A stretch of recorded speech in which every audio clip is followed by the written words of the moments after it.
So I wasn't sure what to cover. There's actually a lot of distractions at this point, such as the drones, in my opinion.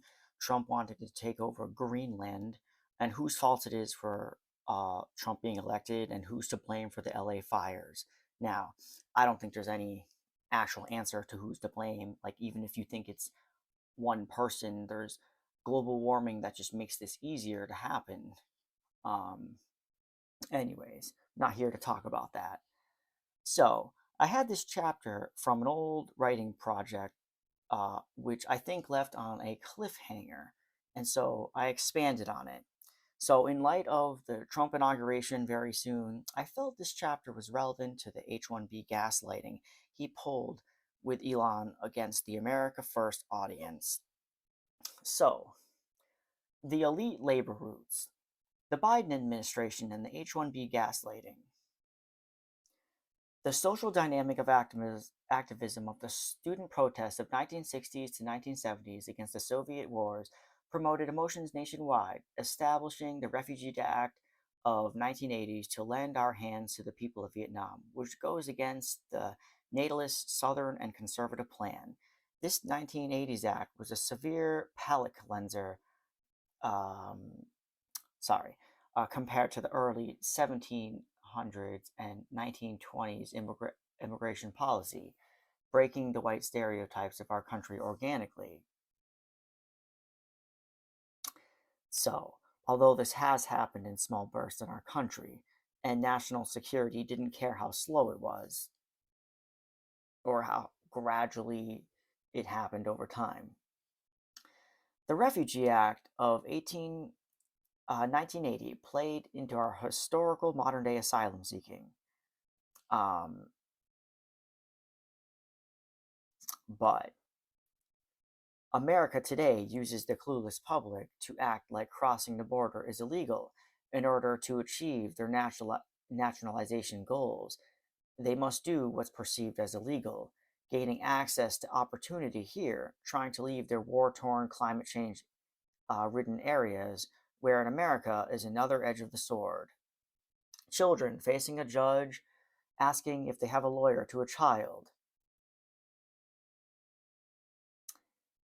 And since fiscal year 2021, there have been roughly 400,000 unaccompanied minors encountered while crossing the border. Based on these numbers, a New York Times uh, based on these numbers, a New York Times study suggests 85,000 of these children are lost from government surveillance without a trace. Something diabolical is happening on extreme ends of the spectrum on the culture war uh, that rages on. Throughout most of my videos, I try not to talk about the culture war too much, but in talking about each wedge issue in America, I obviously bring up the culture war. So, there's two rocks in a hard place for national security that we're dealing with, actually. And so, three awful events, which I'll explain. Something so preventable that Democrats and Republicans agreed in the past. And so now this is becoming a identity politics issue, actually. So, global security CEO and author of Terrorists at the Border and in Our Country, Charles A. Marino, explains direly, just like vaccines, uh, gun violence, food being a right. Hold on, trying to make this the focus as I'm talking about it. So, abortion being a right, environmental policy, etc. It seems national security is a wedge issue based on identity politics. From Reagan, Clinton, Bush, and Obama have always been hawkish at the border, for better or worse, because Republicans are known for strict nationalism. When Obama was deporting people, the media claims he did the most deportations to signal to conservatives, known as deporter in chief. But it was a mere 5 million, whereas Clinton deported 12 million. Immigration reform laws from Reagan, Bush's, Clinton, and Obama were designed with providing for undocumented immigrants as long as they played it cool, weren't criminals and willing to work. Reagan's Immigration Reform Act went as, quote, providing amnesty and a path to citizenship for millions of unauthorized immigrants with clean records, end quote, depending on certain times of being in the country. Bill Clinton updated the Immigration Reform Act, which, quote, forged a pathway for legal immigration for certain undocumented immigrants, at least for those living in the country before January 1st. Obama introduced the DACA program, providing protection from deportation and work permits to undocumented immigrants. Although Obama's DACA program uh, was known for its dreamers, it wasn't without eligibility. Marino bleakly points out, of course, historically, immigrants were picked out for quotas, utility, and ulterior motives. But it's different this time. So, originally during the Bush years in the early 2000s, he enacted plans for 700 miles of border wall, and at the time of Biden, voted on it as well, symbolic for national security. But the division of the country during Trump's first term in office flipped the script of tension and made trust. On that note, uh, Secretary of State Madeleine Albright, which I'll get to in a moment, noted in her book Fascism a Warning that fascism was the top search word in 2016 and was being applied on a social level. Anything being labeled a fascist, she goes on hyperbolically, quote, Obama, people who have quit smoking, yoga instructors, and feminists, end quote. In fact, during the Gamergate era, which was mostly an online phenomenon, the feminazi term to attack feminists was common, and the lesser known form, grammar Nazi, which I don't think is as serious. So this overly divisive population bled into the political sphere in some way because Biden, during his first term, reversed his initial opinion on national security at the border, just despite Trump in the culture war. Biden is on record for saying, quote, there will be not another foot of wall constructed during my administration. While his administration was auctioning off leftover border wall parts and rolling back ADA immigration policies Trump enacted in his first day, the online CDP app introduced by Biden administration allows for application to the country, making it easier for people coming to America via asylum. But there's a severe Trojan horse problem.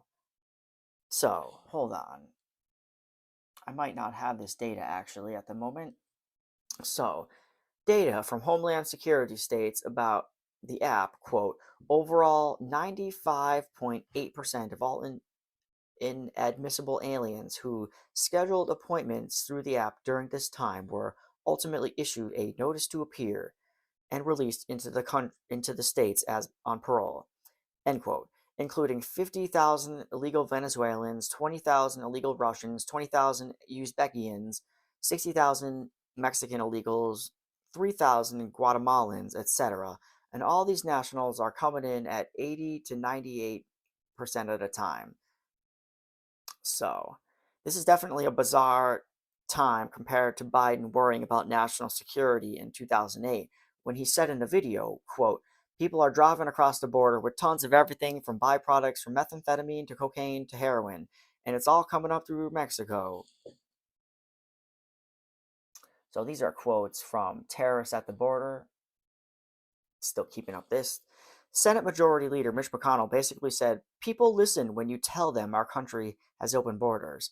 If school shootings, codification of Roe, housing market, food insecurity, and now mass murder from fentanyl around our country, if that wasn't a warning call to the Biden administration, House of Representative Judiciary Committee sounds the alarm, quote, between January 20th, 2021 and March 31st, 2023, the Biden administration has removed from the United States only 5,993 illegal aliens who were encountered at the southern border and who were placed in removal proceedings before an immigration judge before that time. In other words, of at least 2.1 million aliens released into the United States since January 20th, 2021, the Biden administration has failed to remove 99.7% of those illegal aliens, end quote.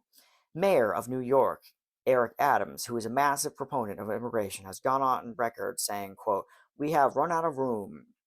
Charles Marino bluntly assumes, and the political climate, which suggests as well, that the Biden administration is going through Trump derangement syndrome.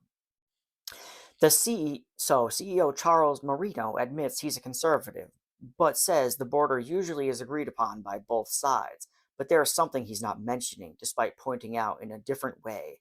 So he brings up historically that politicians on both sides of the aisle give leeway to illegal immigrants if they were clean, safe, willing to work, and in the country for a certain amount of time to become a citizen.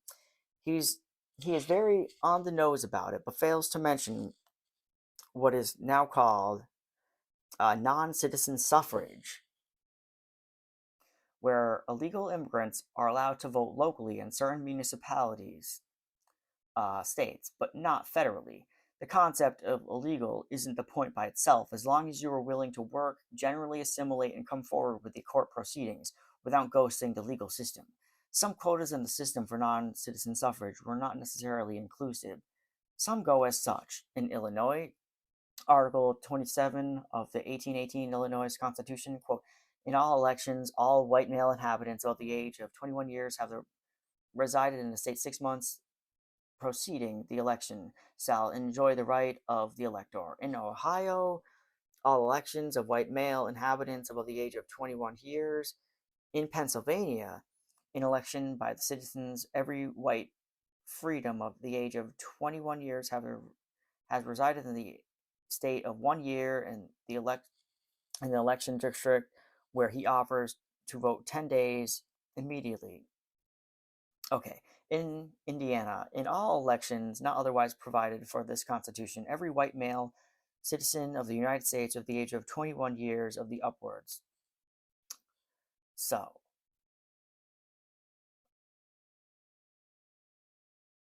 as you shall see, it's not necessarily that inclusive. So, there might be some hypocrisy involved in this. A minor double standard where non citizen suffrage is being attacked because of the lack of white quotas outside of picking out immigrants for utility and trust. Charles Marino, in his book, brings up the national security about illegal immigration from the policy response, while mixing it with screeds of, quote, changing demographics and paranoia about leftists wanting to remove whiteness from the nation. It's very typical of right wingers in power to worry about this, obviously. Immigration has always produced people with enough leeway to form gangs like the Irish and Italian mafias. So, Charles' hand wringing over illegal immigrants forming gangs is just a rinse and repeat over fear over immigration since the first initial immigrants in America. But what the Biden administration has done is beyond disturbing, allowing terrorists into the country we know are waiting. The Biden administration's actions are just one of the terrible events unfolding, a red carpet for another extreme policy looming. The CEO of Globe Security, Charles Marino, praises Trump for generally being strict on the border, like the well-known Remain in Mexico law, but absolutely dodged talking about the Republican Party strategies of Project 2025, which is actually the ninth version of the conservative mandate for leadership by the Heritage Foundation, originally planned in the 1980s, which in the past asked for changes to civil liberty, rolling back affirmative action, altering the 14th Amendment, upending birthright citizenship, just like the GOP planned, where one parent had to be a U.S. born citizen in order for the person to be considered a citizen, bringing back the Comstock laws, making it so you can't get contraception through the mail or anything they deem inappropriate. Teachers will be expected to be patriotic. Immigrants having their work permits taken away by this new regime, as historically they are given work, trust, and citizenship. Trump is on board with destroying welfare because of what? Um. Oh, did I not talk about Agenda 45?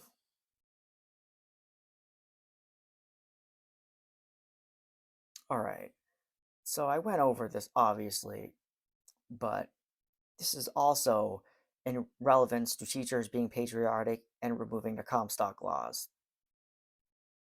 So, Trump is on board with destroying welfare because of what he claims, quote, welfare is a giant magnet drawing people from all over the world, end quote. The country and Christian nationalism isn't just going back hundreds of years, as it's merged with technology via the new landscape of the Fourth Industrial Revolution, coined by Klaus Schwab, founder of the World Economic Forum, the man in league of the group of elites that gathered in 2008 after the recession.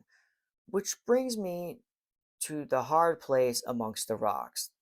The next issue being big tech and people like Elon Musk in colluding with Trump and Jeff Bezos. Quote, others who have traveled to Mar-a-Lago recently include Meta's Mark Zuckerberg, OpenAI's Sam Altman, TikTok's Xiaozi Chu, and Apple's Tim Cook. As of end quote. As of writing this in January 7th, 2025, CEO Mark Zuckerberg plans on removing his fact-check systems that won't just affect Facebook, obviously. Before Donald Trump won the election over Kamala, conservatives and Elon Musk gaslit the world with concern trolling. As he stated, the Dems are doing deliberate voting importating to swing states and tracking them to citizenship. Though it was swing states that won Trump all along. So, Trump officially sweeps all 7 swing states, Axios and others lay out. The narrative switched on right-winger voters in a moment called the MAGA Civil War, where the America First base and its strongest contenders, Steve Bannon, Laura Loomer, etc., versus Trump and Elon Musk in the hands of Silicon Valley. These billionaires bought the political playing field for $44.2 billion. Elon Musk seen as the shadow president behind Donald Trump.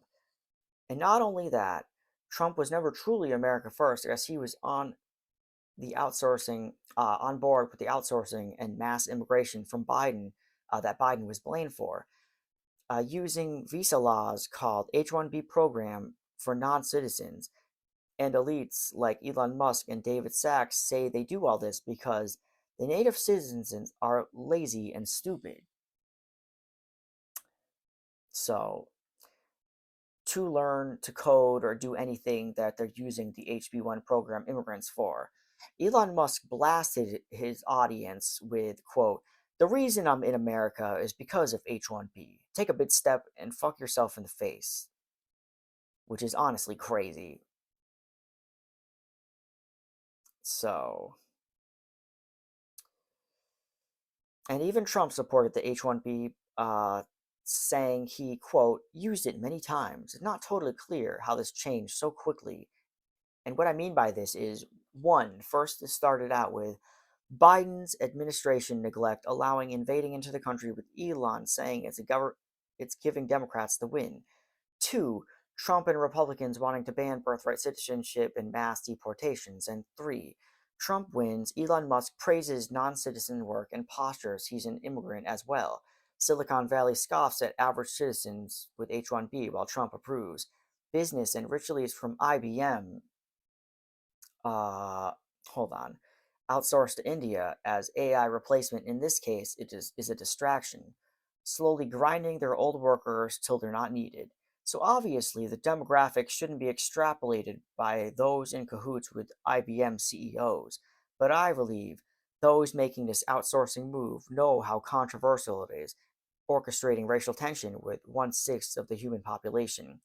While we fearmonger about immigration, there are disturbing cases where house market algorithms. Oh, wait a second. Do I not have this? All right. All right, so I didn't pull this up. So, data apparently says the housing market algorithms sell homes in ways that don't get average people homes, but instead sell them to elites like banks and landlords. Data apparently says at one point, a few years ago, 20% of homes were bought by AI buyers, not going to the public. In 2021, around the initial pandemic years. So, Something diabolical is definitely happening. Did the Biden administration drop the ball of national security on purpose, and for what reason? Or was the hand delivered labor for the elites the whole time? Maybe it was a convenient maybe it was convenient for Elon and others to take advantage of the CDP spillover, but it could easily be that it was all a game to pretend it was Democrats strictly taking over and continue the cultural war rhetoric of great replacement. Trump is a hypocrite to talk about welfare, bringing in immigration, everyone infighting about this, when the elite selling point this whole time was H-1B pipeline. To be honest, there is something to be said about Democrats' inspiration for this labor of replacement, but obviously even Republicans have a taste for slaves. For example, the Clinton administration in the early 90s had a scandal where Bill's Attorney General, Zoe Bard, admitted to hiring undocumented immigration to take care of their children. This came to be known as Nannygate. The CEO class always had access to unlimited labor, and eventually politicians were tired of haggling with the balance of the opinion of a populace that were in the middle of a gender war, wanting higher wages, aging, birth decline, and generational warfare. Fear of woke politics, Bill Clinton trying to preserve the national population by saying keep abortion rare, etc. And so I think they see the public as having too much freedom, leaning more with outsourcing, out automation, and more Nannygate style labor. The Biden administration are possibly in cahoots with Trump, Elon, and Silicon, allowing the nation to be flooded with anyone, anytime for the taking, sex trafficking, drugging, and trading by legal CEOs and illegal cartels taking advantage of the policy chaos and open borders set by Biden. All right, I'll see you in the next one.